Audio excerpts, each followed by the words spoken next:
আসসালামু আলাইকুম football প্রেমীরা। Raphinha রোনালদিনহোর বাদানুবাদের নতুন মোড়। ঘটনাটি কয়েকদিন আগের। ইউটিউব চ্যানেল কার্তোলৌকোসে সম্প্রতি এক সাক্ষাৎকার দেন রোনালদিনহো।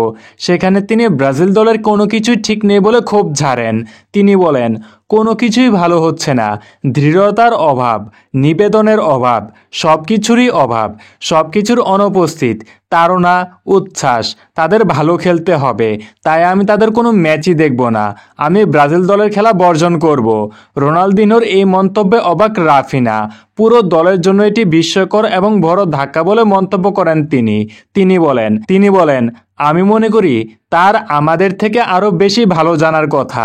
তিনি কখনো আমাদের সঙ্গে এমন কথা বলেনি, উল্টো সবসময় আমাদের দলের প্রতি সমর্থন জানিয়েছেন। আমি তাকে আদর্শ মানি। দলের সবাই, শুধু ফুটবলাররাই নয়, যারা কাজ করছে সবাই তাকে উদাহরণ হিসেবেই দেখে। তাই এটি আমাদের জন্য বড় ধাক্কা ছিল। অবশ্যই আমরা তার সঙ্গে একমত নই। আমি 3 বছর ধরে দলে আছি, দলের মধ্যে নিবেদন দেখি, এই জার্সি পরার গর্বটা অনুভব করি। আমি তার মন্তব্যের সঙ্গে একমত নই। দলের সবারই প্রতিভা আছে, মনে করা হচ্ছে রোনালদিনোর এইসব কথা একটি বিবৃতির অংশ। রাফিনা জানান, এই ব্যাপারে কিছু জানা নেই তার।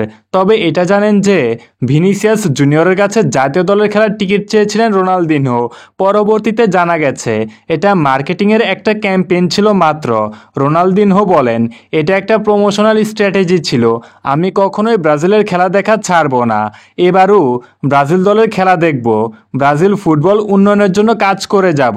তবে তার এ প্রমোশনাল ইভেন্টের জন্য এমন মন্তব্যে রাগে ফুঁসছে ব্রাজিল সমর্থকদের একটা অংশ। কোপা আমেরিকার আগে তার এ ধরনের মন্তব্য কোপা আমেরিকায় ব্রাজিল দলে প্রভাব ফেলতে পারে বলেও মনে করা হচ্ছে।